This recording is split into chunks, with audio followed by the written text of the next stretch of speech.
আমার দুষ্টু বন্ধুরা, কেমন আছো তোমরা? নিশ্চয়ই তোমরা খুব ভালো আছো। তোমাদেরকে মজা দেওয়ার জন্য আবারও নতুন একটি গল্প নিয়ে এলাম। আজকের গল্পটি খুবই মজাদার হতে চলেছে। আমি শিওর বলতে পারি গল্পটি শেষ পর্যন্ত শুনলে তোমাদের দাঁড়িয়ে যাবে। তাই ভিডিওটা শুরু থেকে শেষ পর্যন্ত দেখার অনুরোধ রইল। তাহলে কথা না বাড়িয়ে এবার আসল ঘটনা আসি। আমার নাম ইমন। আমার বয়স 22 বছর। কিছুদিন আগে আমি বিয়ে পাশ করেছি।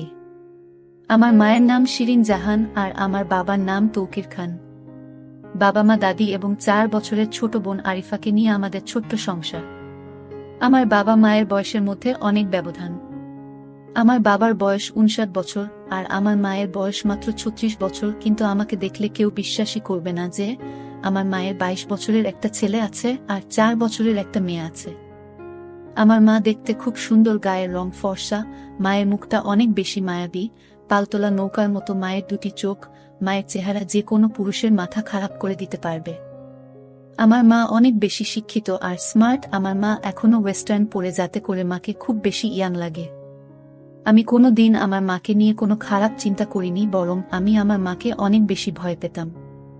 একদিন সোমবার আমরা সবাই বাসায় যে যার মতো, হঠাৎ করে মায়ের কাছে একটা ফোন আসলো আর মা হাউমাউ করে কাঁদতে লাগলো।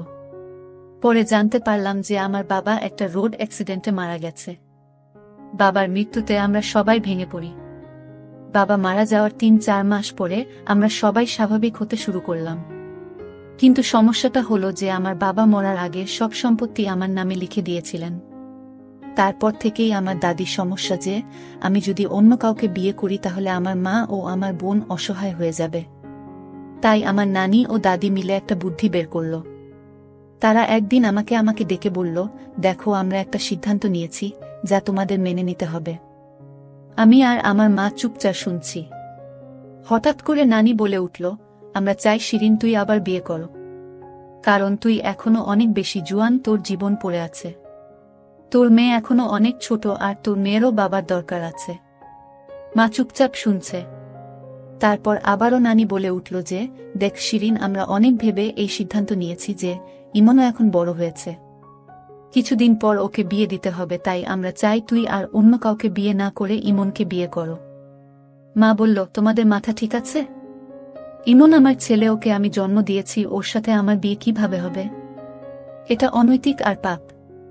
আমরা জানি যে এখানে কিছু সমাজের নিয়ম আছে, কিন্তু নিয়ম একটা সময় যে চেঞ্জ করতে হয়। মা তাই বলে নিজের ছেলেকে দিয়ে। তোমরা এটা ভাবতে পারো কিভাবে? আমি কোনোদিন এই পাপ কাজ করব না।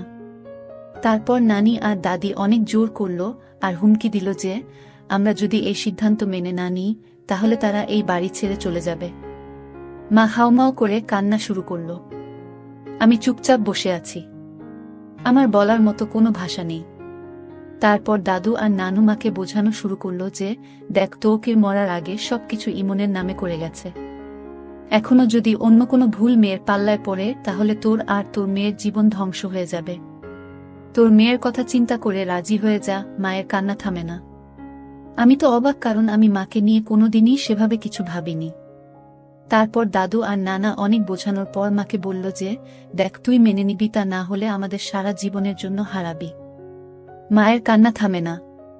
তারপর আমাকে দাদু নানু জিজ্ঞেস করল, তোর কোনো আপত্তি আছে? আমি দাদু আর নানুকে অনেক ভয় পেতাম, তাই তাদের উপরে কোনো কথা না বলে চুপচাপ করে রইলাম। অনেক জোরাজুরির পর তারা মাকে রাজি করালো। তারপর যে যার রুমে চলে গেল। আমি রুমে গিয়ে ভাবছি, এটা কিভাবে সম্ভব? আমার জন্মদাত্রী মায়ের সাথে আমার বিয়ে। মানুষ কি বলবে? আমি আমার বন্ধুদের মুখ দেখাব কিভাবে? মাথায় অনেক কিছু ঘুরতে লাগলো। নিজেকে কোনোভাবে স্থির রাখতে পারছিলাম না। আমি আমার মাকে অনেক ভালোবাসতাম আর সম্মান করতাম। আমি কোনোদিন আমার মাকে নিয়ে খারাপ কিছু চিন্তা করি নাই। তো আমার জন্য আর মায়ের জন্য এই ব্যাপারটা মেনে নেওয়া অনেক কঠিন ছিল। আমাদের বিয়ের কথা ঠিক হওয়ার পর থেকে আমি মায়ের সামনে যেতে লজ্জা পেতাম। মা ও আমাকে আগের মতো বকাচকা করত না। আমাকে দেখলে মাথা নিচু করে নিজের কাজ করত। নানু আর দাদু আমাদের বিয়ের দিন ঠিক করল 7 দিন পরে। আমি আর মা দুজনে অনেক বেশি মনমরা হয়েছিলাম। তারপর একদিন মা আমার কাছে এসে বলল, ইমন, তুই কি বিয়েতে রাজি? আমি বললাম, আমি আর কোনো রাস্তা না দেখে হ্যাঁ বলেছি। হ্যাঁ রে, আমার জন্য তোর জীবনটাও নষ্ট করে দিল। কি আর করব আমি? আমাদের কাছে আর রাস্তা নাই। তুমি মনমরা হয়ে থেকো না। তুমি মন মরা হয়ে থাকলে আমার ভালো লাগে না। তুই জানিস, স্বামী স্ত্রীর সম্পর্কের মধ্যে আর মা ছেলের সম্পর্কের মধ্যে যে আকাশ পাতাল তফাৎ। একটা মা ছেলে হয়ে আমাদের ওইগুলো করতে হবে যা একটা স্বামী স্ত্রী করে। আমি তোকে আর আগের মতো শাসন করতে পারবো না, কারণ তুই হয়ে যাবি আমার স্বামী। তখন আমার ছেলে থাকবি না। মা, আমি সারা জীবন তোমার ছেলে থাকব, আর এই বিয়ে হচ্ছে একটা কাগজের বিয়ে মাত্র। আমরা সারা জীবন মা ছেলে থাকব, আর তুমি আমাকে যখন ইচ্ছা যেভাবে ইচ্ছা শাসন করো। আমাদের মধ্যে কোনো চেঞ্জ আসবে না। আমি তোমাকে সবসময় সম্মান করতাম আর সারা জীবন করব। মা একটু আশ্বাস পেয়ে আমার কাছে অনেক খুশি হয়ে গেল। তারপর আমাকে বলল, আচ্ছা, আমি না হয় আমার জীবনের অর্ধেক পার করে ফেলেছি, কিন্তু তুই তো এখনো অনেক বেশি ইয়াং। তোর কত আশা ছিল তো বিয়ে নিয়ে, তাই না? কত কিছু না ভেবে রেখেছিলি যে এমন মেয়ে বিয়ে করবি, এমন জায়গায় ঘুরতে যাবি, দুষ্টুমি করবি, ঘোরাফেরা করবি, সব পানিতে গেল। এই বুড়ির সাথে কিছুই হবে না। আরে মা, তুমি বুড়ি না, তুমি অনেক বেশি ইয়াং আর এখনো অনেক বেশি সুন্দর। আর হ্যাঁ, অনেক আশা ছিল, কিন্তু সমস্যা নাই, তুমি তো আমার মা, পর তো কেউ না। আমরা অনেক ভালো বন্ধুর মতো হয়ে সব আশা পূরণ করব। মা আমার কথা শুনে একটু খুশি হয়ে গেল। তারপর বলল, আচ্ছা ঠিক আছে, আমরা আজকে থেকে অনেক ভালো বন্ধু। আমরা একে অপরের সাথে সব শেয়ার করব। মা আমার মাথায় একটু হাত বুলিয়ে নিজের রুমে চলে গেল। পরের দিন থেকে মাকে আর মন খারাপ মনে হলো না। আমি আর মা সেদিন অনেক বিষয় নিয়ে কথা বললাম। আমি মাকে এটা বললাম, আমার জীবনে কোনো প্রেমিকা ছিল না। মা তো শুনে অবাক হয়ে গেল। তারপর আমাকে তার জীবনে অনেক গল্প আমাকে বলল। আমি আর মা অনেকটা ফ্রি হয়ে গেলাম। আমি আর মা বিয়ে হওয়ার যে দিনগুলো বাকি ছিল, আমরা আমাদের জীবনের সবচেয়ে ভালো সময় কাটিয়েছি একসাথে। কারণ আমরা একসাথে হাসাহাসি করতাম, মুভি দেখতাম, রাতভর আড্ডা দিতাম, একসাথে গেম খেলতাম, আবার ঘুরতে যেতাম। আমি ওই কয়েকদিনে আসলে ভালো বন্ধু হয়ে গেলাম। যাই হোক, আমাদের বিয়ের একদিন আগে দাদু আর নানু আমাকে আর মাকে নিয়ে গেল শপিংয়ের জন্য।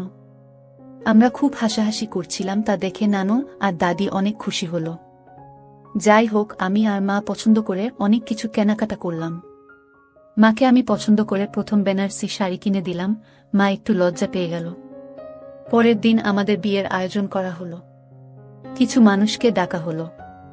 যাই হোক, মাকে দাদি আর নানি মিলে রেডি করে দিচ্ছে। আমি গোসল করে শেরওয়ানি পরে নিলাম। তারপর নিজের রুমে অপেক্ষা করতে লাগলাম। একটু পরে দাদি এসে বলল, কাজী সাহেব চলে এসেছে।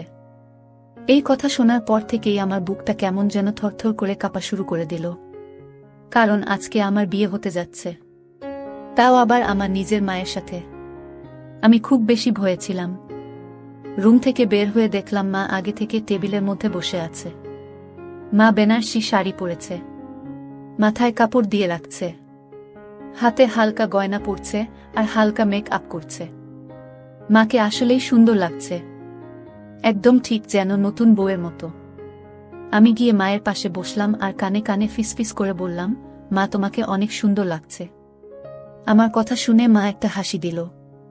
তারপর কাজী সাহেব আমাদের বিয়ে পড়ানো শুরু করল।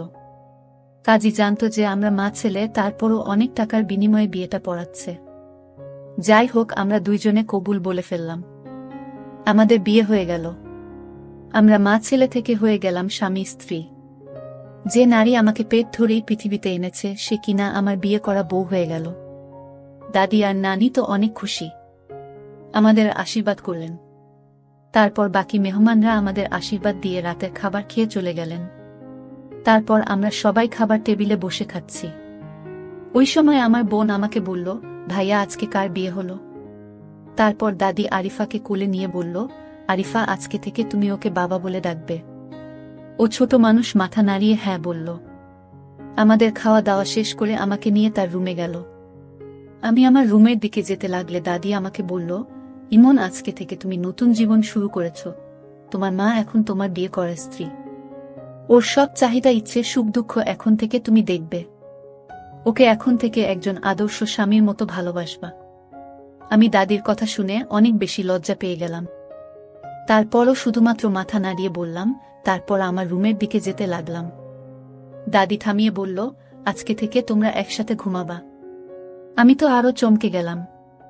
তারপর দাদু আমাকে নিয়ে মায়ের রুমে ঠেলে দিল। দেখলাম না তোমাকে কি যেন বোঝাচ্ছে। আমি যে দাঁড়িয়ে রইলাম। একটু পরে না দেখে বলল, আসেন জামাই সাহেব, আমি বের হয়ে যাচ্ছি। আমি এই কথা শুনে লজ্জায় লাল হয়ে গেলাম। এরপরে নানি রুম থেকে বের হয়ে গেল। আমি রুমের দিকে তাকিয়ে দেখি রুমটা অনেক সুন্দর মতো সাজানো। খাট ফুল দিয়ে অনেক সুন্দর করে সাজিয়েছে, কারণ তারা চায় আমি আমার মায়ের সাথে বাসর করি। যে আমার ভাবতেই কেমন যেন ঘৃণা লাগছে। আমি চুপচাপ দাঁড়িয়ে রইলাম। মা আমাকে দেখে বলল, আসো ইমন, দাঁড়িয়ে আছো কেন? আমি মায়ের কথা শুনে গিয়ে খাটের মধ্যে বসলাম। তারপর মাকে বললাম, দেখছো তারা কি করেছে, রুমের অবস্থা? তাদের মাথায় আসলেই ঝামেলা আছে। আরে বইল না, আমাকে যে কত কিছু বলল, কিভাবে কি করতে হবে। তারা আসলে ভাবছে যে আমরা মা ছেলে হয়ে গুলো করব। হ্যাঁ, যত সব ফালতু। যাক, বাদ দাও। এখন থেকে আমাদের এক রুমে ঘুমাতে হবে। তোমার কি কোনো সমস্যা হবে? না, সমস্যা হবে কেন? তুমি তো ছোটবেলায় আমার সাথে ঘুমাইতা, আর এখন তুমি থাকলে ভালোই হবে। ঘুম না আসলে আড্ডা দেওয়া যাবে। যাক, তাহলে ভালো। তো আজকে কেমন লাগলো? সত্যি বলতে না, আমার অনেক ভালো লেগেছে।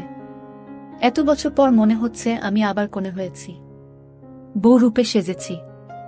আমার কাছেই খুবই ভালো লেগেছে। তোমার কাছে কেমন লেগেছে? আমার মধ্যে অনেক ভয় কাজ করেছে যে আমাদের সম্পর্ক কিভাবে মিনিটের মধ্যে চেঞ্জ হয়ে গেল। আরে কই, আমরা তো আগে থেকেই ডিসিশন নিয়েছিলাম যে আমরা অনেক ভালো বন্ধু হয়ে থাকব। এইসব আজাইরা জিনিসগুলো নিয়ে মন খারাপ করব না। হ্যাঁ, ঠিক বলেছ। যাক, আমি অনেক বেশি ক্লান্ত।